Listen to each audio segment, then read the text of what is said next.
बच्चों, very good morning.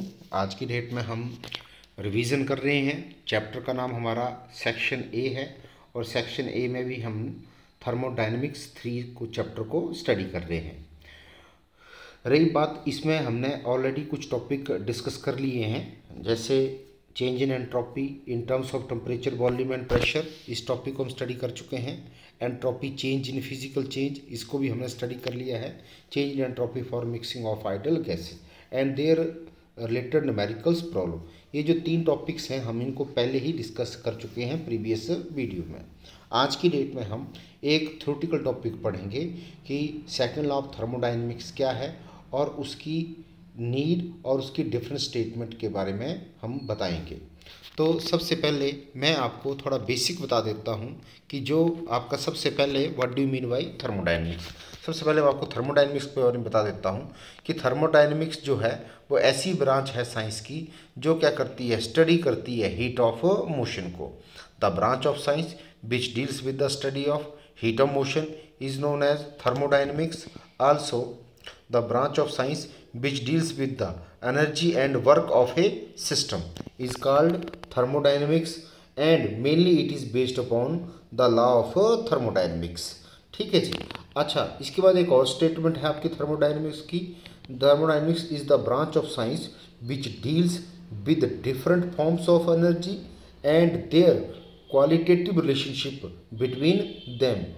Hair the energy changes occur in physical और chemical processes. ठीक है जी। तो ये था हमारा कि what is the basic definition of thermodynamics. मैंने आपको इसमें ये बताया है कि जो भी आपका जो थर्मोडायनेमिक्स है it is explain on the basis of law of thermodynamics, zeroth law of thermodynamics and first law of thermodynamics we are already discuss in BSc third semester. Now in this thermodynamics we study second law of thermodynamics and its application and third law of thermodynamics and its application. So before starting second law of thermodynamics, what is the scope of thermodynamics? Scope of thermodynamics, there are various scopes. Mainly thermodynamics is provide the information regarding the feasibility of the chemical reaction, first one. Second one, it tell us whether a particular reaction is possible under a given set of condition.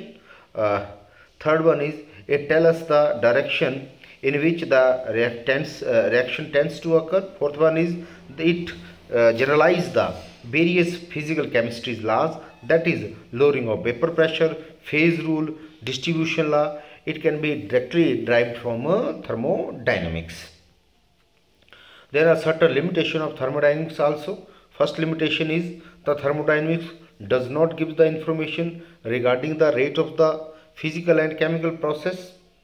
It concerns only with the initial and final state of the system and not the mechanism of the process.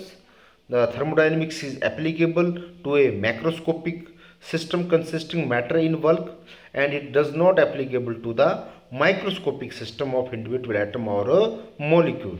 It ignore the internal structure of the atom and molecule.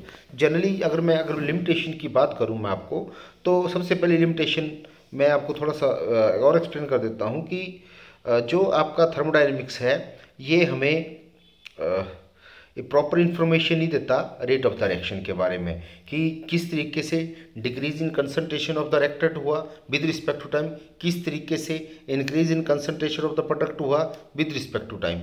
Second, जो आपका thermodynamics है ये properly mechanism के बारे में नहीं बताता कि पूरा का पूरा जो एक रिएक्टेंट है जो कोई एक इनिशियल स्टेट है वो फाइनल स्टेट के अंदर चेंज हुई तो उसका what is the actual mechanism follow by that reaction और प्रोसेस। ठीक है। और उसके बाद जो थर्ड है इसका कि ये ओनली हमें इनिशियल और फाइनल स्टेट के बारे में बताता है, जो इंटरमीडिएट स्टेट है उसके बारे में एक्सप्लेन नहीं करता है। साथ में ये सिर्फ माइक्रोस्कोपिक सिस्टम को एप्लीकेबल है, यानी बल्क की जो मैटर इन बल्क की स्टडी को ही बताता है। जो भी हमारे इंडिविजुअल एटम्स हैं और मॉलिक्यूल्स हैं उनको ये नहीं बता पाता है और ये सिर्फ एक्सटर्नल स्ट्रक्चर को, मॉलिक्यूल के एटम और मॉलिक्यूल के एक्सटर्नल स्ट्रक्चर को एक्सप्लेन करता है। What is the internal structure of that atom और molecule, it can not be explain by the thermodynamics. So there are the various limitation of thermodynamics. So Before starting the second law of thermodynamics, one thing you kept in your mind, that what is the first law of thermodynamics. So first law, they have also various different statement, and first statement is the energy neither be created nor destroyed, although it can be converted into one to another form of energy. Second, the total energy of the isolated system is a constant. Internal energy is the sum of all types of energies known as internal energy, and isolated system is that system in which temperature is kept constant. So according to the first law of thermodynamics, the total internal energy of an isolated system is a constant quantity. Third one, the total quantity of energy of the universe is a constant. Fourth one is whether one form of energy is disappear, another form of energy is appear immediately. And last one is it is impossible to construct a machine, a motion machine, which produce total heat into work without consuming any types of energy. So these are the various statements of first law of thermodynamics. Generally क्या है, simple सा कि जो energy है वो एक से दूसरे फॉर्म के अंदर चेंज होती है. सेकंड, जो भी आपका आइसोलेटेड सिस्टम होता है उसके अंदर एनर्जी की वैल्यू, जो टोटल एनर्जी होती है उसकी इंटरनल एनर्जी होती है, sum of all types of energies known as internal energy, वो कांस्टेंट होती है. अगर आपकी एक फॉर्म ऑफ एनर्जी आपकी डिसअपीयर हो जाए तो दूसरी फॉर्म ऑफ एनर्जी क्या हो जाती है, अपीयर हो जाती है. और कोई भी ऐसी मशीन नहीं है जो टोटल हीट को टोटल वर्क के अंदर कन्वर्ट कर दे without consuming any types of energy. ठीक है जी. अच्छा, इसके बाद जो आपका आइंस्टीन थे उसने एक इसके बारे में थ्योरी दी थी, नहीं कि according to Einstein theory mass can be converted into energy, mass can be converted into, that is energy produce due to loss of mass. यानी जब मास क्या होगा, जो एनर्जी जो प्रोड्यूस होती है किसके कारण होती है, मास के कारण होती है. ठीक है. Hence the modified first law of thermodynamics state that the total mass and energy of an isolated system remain unchanged. ठीक है जी. अच्छा, इसके बाद हमारे पास what is the mathematical equation, mathematical derivation of first law of thermodynamics, because in second law and its application mainly first law of thermodynamics is used. so you have remember that कि mathematically first law of thermodynamics is expressed as that is du बराबर है dq plus dw. how it is come under formation. so let us consider कि any substance have u1 initial internal energy. suppose q amount of heat is supplied to the system and w work of done is produced. then automatically energy the energy state of the energy changes, and if u2 is the final internal energy of the system, then u2 बराबर है u1 plus q plus w, u2 minus u1 बराबर है q plus w. it means that change in internal energy is equal to dq plus dw, where delta u is the increase in internal energy of the system, q is the heat absorbed by the system, and w is the work done automatically. So it is expressed as that is du बराबर है dq plus dw. तो ये आपने जो equation है इसको आपने क्या करना है, प्रॉपरली आपने इसको क्या करना है, याद रखना है. उसके बाद क्या है कि जो भी आपका जब सेकंड लॉ इसलिए ड्राइव हुआ क्योंकि due to the limitation of first law के कारण आपको क्या हुआ कि there is a need of another law of thermodynamics which is known as second law of thermodynamics. तो what are the limitation of first law of thermodynamics, these are various limitation. Mainly first law, वही first law जो है वो path of the system के बारे में बताता है, फर्स्ट लॉ मैकेनिज्म के बारे में बताता है, और फर्स्ट लॉ से ये नहीं पता चलता है कि whether this reaction is carried out और नॉट. ठीक है. उसके बाद जो हीट और वर्क है वो mutually converted into each other है, बट एक्सपीरियंस के अंदर ऐसा नहीं है, ये ट्रू नहीं है. अकॉर्डिंग टू द बोलता है कि जो भी प्रोसेस आपका क्या, the first law of thermodynamics state that a certain energy flow takes place when a system undergo a process और change of state is possible और नॉट. यानी कोई एक जब कोई एक सिस्टम क्या कर रहा है, एनर्जी को ऑब्जर्व कर रहा, तो ये जरूरी नहीं है कि वो क्या करे, वो इनिशियल से फाइनल के अंदर चेंज हुए, तो उसके बारे में भी फर्स्ट लॉ नहीं बता पाता है. और सिंपल सा एक और है कि work is completely converted into heat और work is completely converted into work. तो ये भी नहीं बता पाता फर्स्ट लॉ कि कोई भी जो सिस्टम है जब वो हीट को क्या करता है, एब्जॉर्व करता है, तो वो क्या टोटल हीट को टोटल वर्क के अंदर कन्वर्ट कर देता है. तो these are the various limitation of first law of thermodynamics. Then there is a need of another law of thermodynamics which is known as a second law of thermodynamics.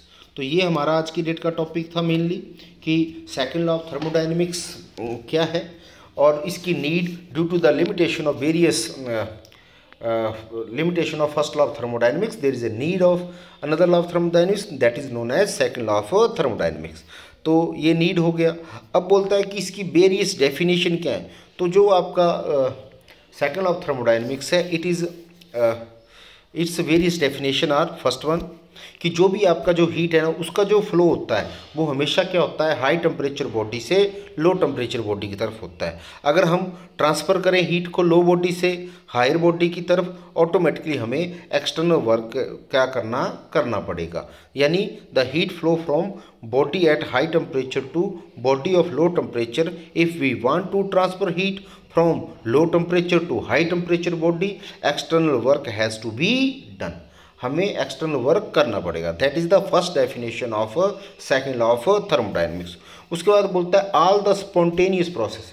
Spontaneous process आपके वो process होते हैं जो कि आपके naturally occurring होते हैं.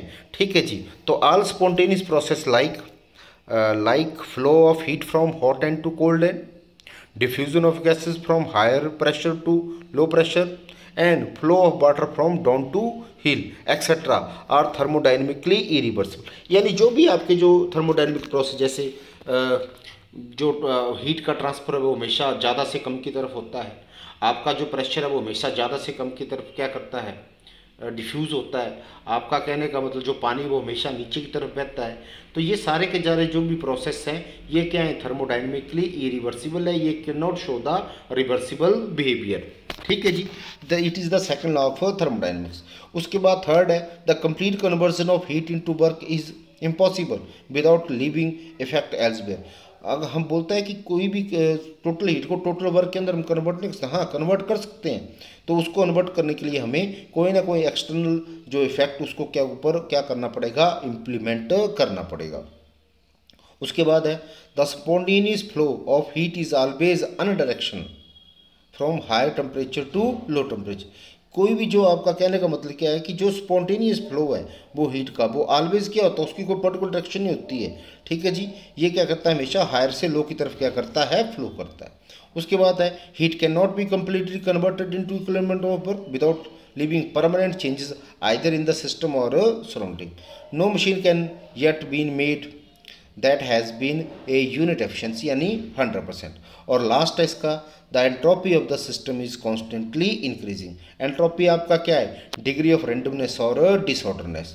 तो बोलता है जो भी आपका एंट्रोपी है किसी भी सिस्टम का या पूरे यूनिवर्स का, वो लगातार क्या करता है, इंक्रीज करता है. तो